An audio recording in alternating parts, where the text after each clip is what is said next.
lebat bunganya serta buahnya, walaupun hidup 1000 tahun, kalau tak sembahyang apa gunanya? Anwar Zain. Walaupun hidup, Ustaz. Ustaz tengah. Saya nak pilih ni. Baik, Assalamualaikum dan salam sejahtera diucapkan kepada anda yang sedang mendengarkan Borak Tengah Lapar untuk episod yang ke-10. 10. Alhamdulillah 10 episod kita bersama-sama dengan Datuk Ustaz Kazim Ilyas. Ya, banyak topik yang telah pun kita bincangkan. Betul. Dan untuk hari ini apakah pula cerita dan topiknya? Jadi saya akan cerita dulu Al-Kisah Geng Tarawih. Geng Tarawih. Sejak pandemik COVID-19 melanda, dah 2 tahun kami sekeluarga berjemaah buat solat tarawih setiap malam. Rasa macam seronok pula bila suami jadi imam. Tapi tahun ini endemik. Kita dah boleh bersolat dekat masjid. Ya. Saya lebih suka solat di rumah dengan suami dan keluarga. Tapi suami saya pula lebih suka buat di masjid. Ya. Timbul pula dilema, mana yang lebih bagus solat tarawih berjemaah di rumah ataupun di masjid. Estek macam mana tu Ustaz? Macam mana tu Ustaz? Estek tak puas hati. Estek solat pun nak gaduh. Estek borak tengah lapar. Macam mana tu Ustaz? Dia cabaran dia kalau menyanyi lagu ni kan. Mhm. Tadi lagu biasa, nak suara biasa. Cuba buatkan suara lain. Mana? Jamal ke, siapa ke. Jadi lain bunyinya. Jadi lain. Tadi suara Anwar. Anwar Zain kan. Kalau Jamal. Jamal jadi lagu ni macam jadi lagu tidur. Oh, tidur pula. Sepohon. Oh, gitu pula. Ya. Jadi sepohon. Dia kalau Jamal macam ni. Macam mana? Sepohon kayu, daunnya rimbun. Kan? Biji Ustaz. Kalau Piramli lain pula. Lembat bunganya serta buahnya. Itu Piramli. Piramli Acik bagi lah Ustaz. Kalau Ara Azmi pula. Ara Azmi, ya. Walaupun hidup 1000 tahun. Itu Ara Azmi. Ara Azmi. Kalau Haji Bakhil, kalau tak semayang apa gunanya? Asing. Itu macam-macam suara kita buat hari ni. Macam itulah perangai kita bila semayang. Bila tak boleh semayang di masjid, kita komplain. Betul. Sekarang bila dah boleh pergi masjid, komplain juga.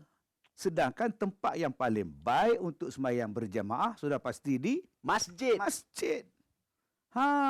Jadi manfaatkan sekarang untuk kita berjamaah di masjid. Kita nak dapat pahala berganda-ganda ni.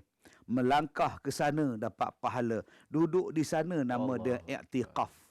Berjamaah dapat pahala. Mendengar bacaan imam dapat pahala. Habis itu jemaah di rumah tak elok ke Ustaz? Elok. Siapa kata tak elok sembahyang jemaah di rumah? Bagus.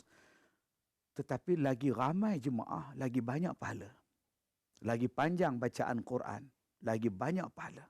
Sebab imam di masjid kebanyakan dia panjang-panjang ayat dia. Imam di rumah Pendek-pendek apa tu tak sedap pula tu. imam di rumah inna a'taina bagi dua. Itu saja. Inna a'taina kal kausar. Allahu akbar. Masuk rakaat kedua fasalli li rabb, itu je. Setiap rakaat pula tu. Kena pula bapa mentua pula ahli masjid. Apalah dia ni. Jadi untuk soalan akak kita tadi, situasi tadi ni, ajak suami pergi semayang di masjid. Tapi taklah salah kalau kita nak semayang di rumah sekali-sekala semayang berjamaah. Dipersilakan. Tapi afdalnya tetap di masjid.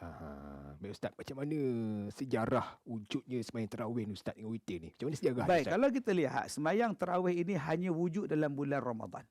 Jangan duk sambung bulan Syawal pula. Nanti pula pengurusi kata rasa tak puas benar kita semayang tarawih. Jadi saya cadang pada jawatankuasa masjid, kita tambahkan lagi pada bulan Syawal yang akan datang. Apa pendapat setiausaha masjid? Pendapat saya berhentilah daripada tadi. Ustaz dia ada spesor ni. Macam mana bendahari masjid setuju ke? Jangan angkat tangan pula. Setuju. Jangan. Semayang tarawih hanya bulan puasa saja. Allah special. Semayang tarawih maknanya semayang berehat-rehat. Santai-santai. Bukan makna santai tu relax. Bukan. Maknanya bukan kena mesti habiskan sejam. Bukan mesti habiskan dalam tempoh 2 jam. Semayang rehat-rehat. Selepas habis salam, boleh rehat, boleh baca Quran, boleh zikir, boleh makan pun. selepas habis semayang. Yang salahnya tengah-tengah semayang makan. Makan. Oh. Kan? Tengah-tengah semayang tu dia dah standby dah air mineral dalam pokok. Dia imam. Waladdallin amin. Siap dengan straw lagi. Dengar bunyi. Yang tu yang salah. Itu bukan itu. Itu santai gila nama dia. Kena pelai cincau. Ha. Sangkut-sangkut lagi. Pula tu. Tapi dah habis semayang, silakan. Habis salam makanlah. Lepas tu kumur-kumur semayang balik. Itu makna tarawih. Diperbuat di zaman Nabi lagi. Nabi tak menetapkan secara khusus berapa nak buat. Jadi terpulanglah pada tuan-tuan. Nak buat 8 pun boleh. Nak buat 20 pun boleh. Nak buat 36 pun boleh. 60 rakaat boleh. Ikut kemampuan kita. Jadi tak payahlah kita berbalah tentang 8 ke 20. Tak payah balah. Yang penting awak semayang. Oh, kalau saya buat 9 boleh Ustaz? 9 macam mana 2. Oh, satu. Witir. Witir 1. Ah. Belasah. Belasah lah. Jadi buat, Maknanya 8 campur 1. Mana nak buat witir 1? Peliklah kau ni. Boleh juga 1. Tapi biasa je 2 Dua. 1 ataupun 3 Tiga direct. lah. Tapi nak buat 1 pun tak salah. Tak salah. Okey. Jadi Ustaz, macam kalau solat tarawih ni kita tahu ada je punya waktu-waktu dia lepas isyak saja ke, atau contoh lepas isyak, macam saya contoh lepas isyak saya ada kerja. Saya habiskan kerja, lepas tu pukul 12 jam tu saya sambung tarawih. Boleh kan? Boleh sebelum subuh. Sebelum Oh, subuh. berarti lepas Zuhur tak boleh lah. Jangan buat. Apalah kau ni Ustaz. Tengok Ustaz, telefon ni malaikat suruh dekat pergi sana sekali syaitan. Jangan buat lepas maghrib. Awak abang tarawih. Nah, malam ni abang kerja malam. Jangan. Dia harung. Dia buat lepas isyak. Lepas Isyak. Okey. Lepas Isyak dan sebelum subuh lah. Ya. Okey, baik itu Panjang, dia. waktu dia panjang. Dia panjang. Baik, itu dia Alkisahnya mengenai solat tarawih ni. Kembali je sebelah sini. Banyak lagi soalan yang bakal kita rungkaikan. Terus dengarkan Borak Tengah Lapar. Jom kita ikuti Borak Tengah Lapar. Borak Tengah Lapar. Alhamdulillah hari ke-10 kita berpuasa. Dan untuk hari ni kita berbicara mengenai solat tarawih. Atau pergi solat tarawih tu Pergi. Pergi Non-stop. Daripada Non-stop. tahun lepas sampai sekarang tak berhenti. tahun lagi. lepas kita tak boleh buat kan. Alah kantoi. Selalunya Atu buat 8 ke 20? Saya tengok dengan keadaan lah. Tengok imam. Keadaan lah. Tengok imam. Kalau imam tu bahasa panjang, saya ambil 2 rakaat cukup lah. Sebab dia dua rakaat dia sejam. Tengok Tengok situasi ada lah. Okey. Yang mana bagus Ustaz? 8 ke 20 ke 30 ke? Mana yang paling bagus gitu Ustaz? Yang penting kualiti. Kualiti. Yeah. Liyabluwakum ayyukum ahsanu amala. Kalau kau buat 8 pun tak ada kualiti. Ada yang sembahyang tak ada kualiti. Allahu akbar bismillahirrahmanirrahim. Amin. Apa benda kau baca? Betul. Kan? Pernah dengar tak video tu? Ada tengok. Ada kan? Indo- Allahu akbar bismillahirrahmanirrahim. Waladdallin. Amin. Bismillahirrahmanirrahim. Ahad. Nasib baik Ahad. Kalau buatnya hari Khamis. Khamis. Adakah ayat Quran hari Khamis ni? Jadi itu dah tak ada kualiti. Tapi kualiti sah tak sah tu kita tak tahu lah Ustaz. Kalau dah macam tu Tomak Ninah pun tak ada, nak sah je. Memang tak ada sah. Jadi yang penting sah. Kemudian kita nak kualiti tu. Nabi Muhammad semayang 8 rakaat berapa lama? Kita hari ni buat 8 rakaat berapa minit? Tu tak sampai 10 minit ni. Jadi kita nak buat yang terbaik. Yang kedua, yang terbaik ini bukan setakat kualiti. Yang terbaik ialah banyak. Saya bagi sedekah RM1. AP bagi sedekah RM10. Dua-dua nilai yang sama. Yang mana paling besar pahala? Yang ikhlas. Kalau dua-dua ikhlas. Atu pun ikhlas, AP pun ikhlas. Mana yang besar? Yang besar lah yang ikhlasnya. Yang banyak pahalanya. Jadi dua-dua 8 pun ikhlas, 20 pun ikhlas. Sama-sama ikhlas pula. Siapa yang besar pahala? Yang banyaklah yang buat 20 rakaat. Jadi janganlah kita mengutuk di antara satu sama lain. Pertama, jaga kualiti sembahyang. Baik 8 kena jaga, baik 20 kena jaga. Yang kedua, ikhlaskan. Jangan kita yang buat 8 mengutuk yang 20. Macamlah betul 20 tu. Jangan 20 pula ngutuk yang 8. Berkira dengan Tuhan, apa salahnya lebih sikit. tak tahulah. Allahu Akbar. Tem tu tem Sebab masa itu motor balik dengar enjin motor. Oh, 8 cabut. Apa nak jadi dia orang. Siap geleng kepala lah nak jadi dia. Nampak benar tak ada kualitinya. siap tegur rasa belai. Betul kan? Baik Ustaz, ada surau yang baca surah panjang, surah pendek. Macam sahabat saya, dia tak nak pergi masjid tu sebab panjang sangat, lambat habis. Apa komen Ustaz? Yalah, lagi banyak panjang baca, lagi besar pahala. Kita bukan buat apa pun, dengar, bukan baca. Yang teruk tu imam. Dia nak kena hafal. Tapi masalahnya Ustaz, tu imam tu tak hafal Quran. Habis tu panjang daripada mana dia dapat. Rupanya dia letak Quran besar Ustaz. Begini dia baca Ustaz. Tak apa, lagi dengar banyak, lagi banyak pahala. Kalau dah lama sangat Ustaz, duduk. Oh, boleh duduk Ustaz? Sembahyang duduk. Allahu Akbar. Duduk. Masa berdiri, masa takbir, berdiri lah. Dah tak lalu lah, lengan lutut. Lutut dia tak elok dah. Duduk. Tapi jangan bangga pula. Dia tengok orang yang berdiri, dia duduk. Dia jangan bangga pula. Dia pula bangga ngaji orang yang berdiri pula. Yang tu yang rosaknya. Simple sembahyang kita. Tapi kalau kita rasa tak seronok, carilah surau yang bagi kita Ketenangan. rasa tenang. Sebab ada memang masjid surau yang memang kita sembahyang tak tenang. Dah lah aircon tak ada, kipas tak cukup. Kipas pun tahap nazak. Mengucap dulu dia. Kena pula Tok Imam pula. Bismillahirrahmanirrahim. Nak habis bismillah tu 2 minit setengah. Sudah. Jadi semuanya terletak pada pilihan kita sendiri. Benda ni benda sunat. Daripada kau ngutuk Tok Imam tu, daripada kau maki Tok Imam tu, kau carilah masjid surau lain yang kau tenang. Sebab ada kadang kita marah Tok Imam. Seluruhnya, kita marah juga. Besok komplain, dia hantar yang cepat. Bismillahirrahmanirrahim. Alhamdulillah. Lajunya tak sempat nak rukuk. Kalau gitu, awak jadi imam. Habis kita. Semuanya tak kena. Kadang-kadang bukan imam yang salah. Kita yang salah. Sebab dalam hati kita ni memang malas sembahyang. Dengar tu. Apa baik-baik saya dengar kau lah. Dia dengar. Saya tak ada masalah. Dekat rumah saya boleh tarawih. Saya boleh jadi imam. Yang 2 tahun tu saya jadi imam tau. Bapak mentua saya kat belakang. Bangga dia. Bagus kau punya bacaan ni. Pergi balik masuk kelas kafah. Baik Ustaz, bila kita sebut pasal solat tarawih, dia akan ada kembar dia, solat witir. Dia memang wajib disatukan ke ataupun Tak semestinya. Kalau kita lepas tarawih, kita buat witir. Nanti pukul 5 kita nak semayang sunat lagi. Tak payah buat witir dah. Maksudnya Cukuplah yang tadi. kalau kita dah buat witir tu Tidak ada 2 witir dalam satu malam.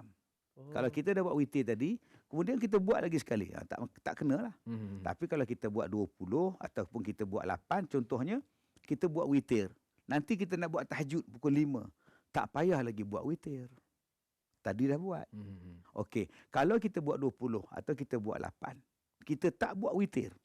Boleh, nanti pukul 5 kita buat tahajud, kita tutup dengan witir. Janji sekali kita buat satu malam witir. Tapi kalau tak buat, tak boleh lah Ustaz. Setiap satu benda ada penutup dia. Witir ni penutup kepada sembahyang sunat kita. Macam kita, baju ada butang dia. ada betul. Baru sempurna. Betul. Kalau botol ada penutupnya, baru sempurna. Kalau kereta ada pintunya, baru sempurna. Baru orang panggil kereta. Betul. Kalau kereta tu tak ada pintu, orang panggil apa? Kre. Dia panggil kera. Ni Ustaz, kalau macam tarawih kan selalu ada Bilal yang Selawat. selawat. Innallah. Kalau tak ada benda Terus kalau habiskan. Ya, tadi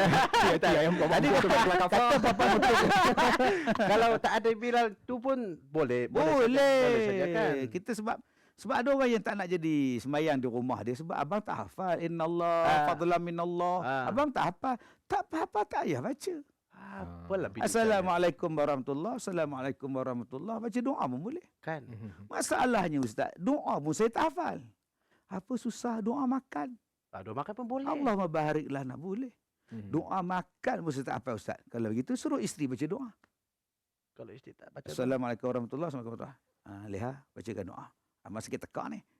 Boleh. Tak ada masalah. Isteri jawab, saya pun sikit tekak bang. Abang lah baca doa. Kalau gitu baca doa lah bahasa Melayu. Ya Allah, lembutkanlah hati isteri aku. Borang tu dah lama tak saing. Contoh dia. Itu Ramadan terakhir. Ramadan terakhir lah. Tapi Itu Ustaz, kena buat filem lah. Ramadan terakhir. tapi Ustaz, saya tengok macam selalunya kalau solat tarawih tu macam rakaat keempat, rakaat ke-8 baca doa. Memang macam tu ke macam mana? Sebaik-baik banyak berdoa kan Nabi baca berdoa Allahumma inna nas'aluka ridhaka wal jannah wa na'udzubika min sakhatika wan nar. Itu ulama-ulama kita disusun macam itu. Selepas habis salam selawat, selepas habis salam selawat supaya menimbulkan ketenangan pada makmum. Yang datang ni bukan semua sihat tu. Betul, Ustaz. Bukan semua sihat, ada yang sakit lutut. Jadi lepas-lepas sembahyang tu dia nak luluskan lutut, nak betulkan pinggang. Itu yang datangnya doa, itu yang datangnya selawat. Jadi janganlah kita kata tak betul. Kita yang sihat tak apalah. Yang datang tu uzur amal, 70% yang uzur. Yang sakit lutut, yang lutut tak ada. Jadi macam mana dia orang nak sembahyang laju-laju macam itu? Jadi bagi dia berehat. Takkan nak rehat saja. Daripada rehat, Allahumma salli ala Muhammad, datang doa. Daripada berehat duk diam saja kan pelik. Kan kita datangnya doa, selawat dan sebagainya supaya imam boleh berehat, makmum boleh berehat. Islam tu mudah. Islam tu mudah. Senang. Cantik dah disusun. Kita yang menambah-nambah sebenarnya tahu. Kita yang menyusahkan. Kita yang lalai. Mereka dah lama rancang. Ya. Baik, kita nak berehat seketika, kita nak rehat-rehat, nak santai-santai sambil berdoa. Terus dengarkan Borak Tengah Lapar. Kita ikuti Borak Tengah Lapar. Borak Tengah Lapar bersama-sama Datuk Ustaz Kazim Ilyas di KLFM Rentak Interaktif Kota. Hari ini kita berbicara mengenai solat sunat tarawih. Okey, dan ada orang kata yang solat tarawih ni sunat je. Kalau tak buat pun tak apa. Macam mana Ustaz? Dia sunat Bulan puasa tak muakkad. buat? Sunat muakkad, sunat yang dituntut. Kalau kita jawab, sunat ni kalau buat dapat pahala. Kalau tak buat tak ada apa-apa. Salah tu. Kita ubah sikit. Sunat ni dapat pahala. Kalau tak buat rugi. Betul, Ustaz. Kalau tak buat tak ada apa-apa. Jangan cakap tak ada apa-apa. Orang lain dapat duit. Engkau tak dapat duit. Apa rasa? Rasa tak? Dia dapat duit. Dia dapat duit. Saya? Tak ada apa. Saya tak dapat duit. Tak ada apa. Jangan cakap macam tu. Mesti terasa je. Tu dapat duit. Tu dapat duit. Pasal apa aku tak dapat? Pasal kau tak buat. Jadi kalau nak juga buat sama-sama. Jadi jangan kita kata bahawa sunat itu hanya sunat. Kalau tak buat tak ada apa-apa. Maknanya kita tak dapat pahala. Kita tak dapat ganjaran yang banyak. Kita tak dapat fadilat yang banyak. Sebab Nabi kata, Man qama ramadanan imanan wahtisaban, ghufira lahu ma taqaddama min dhanbih. Siapa yang menghidupkan malam-malam Ramadan, siapa yang menghidupkan bulan Ramadan dengan amalan-amalan yang kita sebutkan tadi, maka Allah Ta'ala ampunkan dosanya. Yang dulu-dulu pun Allah Ta'ala ampunkan dosa dia. Jadi kalau kita kata, aku tak buat sunat-sunat je, dosa kau tak diampun. Adakah tak ada apa-apa? Rugi tu. Dosa tak terampun. Tengah tu. Sebenarnya kalau solat wajib ni Ustaz, solat sunat lah ni yang backup ni sebenarnya. Oh, dahsyat lah tu. Ni bukan kelas kafar tadi. Cara dia bercakap tu dah macam penceramah tu. Sebenarnya yang backup tu. Backup kan Ustaz, yang lubang-lubang. Kadang-kadang kita solat wajib pun fikir, macam saya lah, fikir tu, fikir ni. Solat sunat lah ni yang membantu sebenarnya Ustaz. Saya kalau ikutkan solat tarawih, saya tak nak berhenti sampai raya-raya. Sampai raya? Malam raya pun buat? Malam raya ada tarawih Ustaz. Habis lah. Habis. Hari itu siapa yang buat tarawih malam raya? Betul Ustaz, dekat kampung saya dia buat dah umum raya ni, dia kata kita buat lagi tarawih last call. Dalang-alang ni kita buat je lah.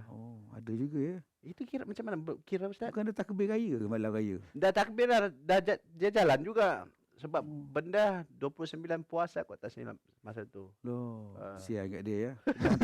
Kena hantar kafar balik. Kena hantar kafar balik lah. Saya rasanya kena hantar kafar dia. Sial. Tadi dia yang buat. Tadi yang imam tu. Baik Ustaz. Macam kita solat tarawih tu, bila dah buat macam contoh seminggu buat kat masjid. Ya. Lepas tu seminggu lepas tu kita buat kat rumah. Ya. Boleh tak macam tu? Boleh. Buat di mana pun boleh. Di pejabat boleh, atas kapal boleh. Dalam hutan boleh. Mana kita berada. Tak semestinya buat di masjid je. Kita buat tarawih atas bumbung pun boleh. Atas bumbung bangunan pun boleh. Tapi jangan time tak macam ginilah Ustaz. Jadi dia banjir. Yalah. Banjir kan. Tak boleh sembahyang di bawah, sembahyang di atas. Boleh. Saya sembahyang atas kapal pun ada. Atas krus. Buat tarawih atas krus. Lagi dahsyat. Itu Ustaz macam mana? Kalau kiblat je tinggal lari. Tak apa, mula-mula pastikan ikut kiblat. Kita kan ada dia punya semua kan. Betul. Tanya pada kapten dia, sebenarnya kiblat mana, dia beritahu pergi straight lah. Lepas tu dia konak sikit, tak apalah. Macam mana? Tapi kapal tak bergoyang betul Oh, lah. kapal besar. Besar Dan tu. cuaca pun duduk dalam selat, kawasan selat kan. Jadi tak ada ombak besar sangat. Oh, patutlah hari Ya. tu imam saya pergi belakang. Ombak dengan ni. Muntah. Tiba-tiba imam kat belakang. Imam kat belakang. Terbalik. Macam saya solat atas kereta. Atas kereta macam jalan jam nak solat tarawih, naik atas kereta, Atas bumbung. atas bumbung mayang. Tengok kereta lah, tengok kereta kereta lah. lah. Kalau Kereta king tak boleh. Oh, dia kecil. Kecil. Saya hari tu semayang dekat highway atas jalan raya. Atas jalan raya. Trailer melintang. Siapanya rajin nak ubah trailer tu berat. Saya tak rajin saya. Aha. Nak nunggu keren kan macam dah masuk waktu dah. Ambil sejadah semayang depan kereta. Depan kereta. Kalau tepi kereta kan motor lalu. Ha. Semayang depan kereta, Allahu Akbar. Atas jalan raya tu. Sah semayang kita. Habis-habis salam baru nampak ada bas kilang. Penuh dengan anak dara. Semua sudah. tengok, ya Allah. Pilihan yang tepat. Ustaz, kalau macam kita tahu kalau bulan puasa ni ramai rakyat daripada rakyat Malaysia lah terutamanya yang pergi Masjidil Haram, pergi Masjid Alhamdulillah. Nabawi. Dia punya pahala tu Ustaz? Ya, Lagi kalau kita berlipat buat ganda. umrah dalam bulan Ramadan, pahala dia macam buat haji. Allah. Kita bila lagi nak pergi haji ni? Hmm. Tahan lama tak naik satu. Duit tak cukup-cukup. Elok nak cukup kahwin. Elok nak cukup beli kereta pula. Bila nak cukup? Pergi buat haji lah. Buat umrah lah sekarang bulan Ramadan. Sebab tu orang berlumba-lumba nak buat Ramadan ni umrah. Nak dapat pahala haji. Ini kelebihan dia. Apatah lagi 100,000 kali ganda semayang. Masa puasa. Masa puasa lagi berlipat kali ganda lah. Allah. Hari-hari biasa pun 100,000 kali ganda. Kalau kita semayang di Masjidil Haram 100,000. Sebab tu bila dia balik ke Malaysia, dia tak semayang. Oh, dah Dia banyak. Saving banyak kata dia. Itu pun boleh Ustaz? Jangan. Abang tak semayang bang. Aku dah 10 hari aku duduk sana. Itu pun makan tak habis pahala dia. Dengan confident ni. Tak Tak ada. ada. Aku pun tak terfikir begitu kan. Boleh 10 hari kat sana jadi saya balik. Cantiknya. Macam Atu cakap tadi lah, di cover. Solat sunat tu, yang ni solat kat Masjid Arab di cover lah. Ajak orang pula dia. Baik Ustaz, ganjaran dia menanti orang menunaikan solat tarawih ni kenapa orang tak patut tinggalkan solat tarawih ni? Yang pertama setahun sekali. Tahun depan mungkin tak ada dah. Betul. Bukan Ramadan tu tak ada. Mungkin kita yang tak ada. Betul. Yang kedua, Allah Ta'ala akan ampunkan dosa-dosa kita. Dan kita kena ingat, ya, bila disebutkan man qama Ramadanan tadi, Allah Ta'ala sebut, Allah Ta'ala nak ampunkan, Nabi sebut Allah Ta'ala nak ampunkan dosa kita. Kita ni dosa banyak. Dalam kita buat program ni pun dosa katalah pun macam-macam. Jadi keampunan tu datang dengan bulan Ramadan sekarang, salah satunya di dalam sembahyang tarawih. Jadi kalau imam tak baca doa pun, kita baca doa untuk kita. Allahumma ghfir li dhunubi. Allah, ampunkanlah dosaku ya Allah, ampunkanlah dosaku ya Allah. Mudah-mudahan setiap rakaat kita baca doa minta keampunan, Allah ampunkan dosa kita. Dosa kita banyak sangat. Jadi Allah dah bagi 1 bulan keampunan. Kenapa tak rebut keampunan yang Allah offer pada kita? Rugi kan Ustaz? Rugi. Ya. Kalau umat dulu dia punya umur panjang-panjang tapi tarawih tak ada, puasa tak ada kan? Lailatul Qadar pun dia untuk kita. Untuk kita je. Untuk kita. Satu hari dapat beratus-ratus. Kat mana aku nak cari? Okey, baik. Itulah ceritanya mengenai solat tarawih. Yang penting bulan Ramadan ni sama-sama kita dapat peluang untuk sama-sama kita ke masjid, ke surau atau di mana-mana saja untuk melakukan solat sunat tarawih dan juga InsyaAllah. solat sunat witir. Betul. InsyaAllah. Kalau nak tengok saya solat tarawih 100 rakaat, datang tempat saya. Okay. Tak buat live FB ke? Saya buat Ustaz. Oh. Nanti Selalu orang sembahyang buat live FB. baca komen. Tak nampak pula kan? Baik, dan untuk pertanyaan juga, ini merupakan episod yang terakhir lah. Sedih jugalah saya cakap. Kita telah pun 10 episod bersama-sama dengan Ustaz Azim dan juga Terima kasih. Atu. Dan 10 episod yang akan datang kita akan bersama-sama dengan facility lain pula. Oh, yang lain pula. Masa jemput kita. Betul, terima kasihlah 10 hari je Ustaz. Walaupun tengah lapar. Betul. Dengan tak ada air lagi. Tahulah puasa. Ni air ni. Tak berdosa tengok. Baik, kita akan berjumpa lagi pada hari esok di waktu yang sama. InsyaAllah. Assalamualaikum. Ini adalah Borak Tengah Lapar! Borak Tengah Lapar itu tadi dibawakan oleh KLFM.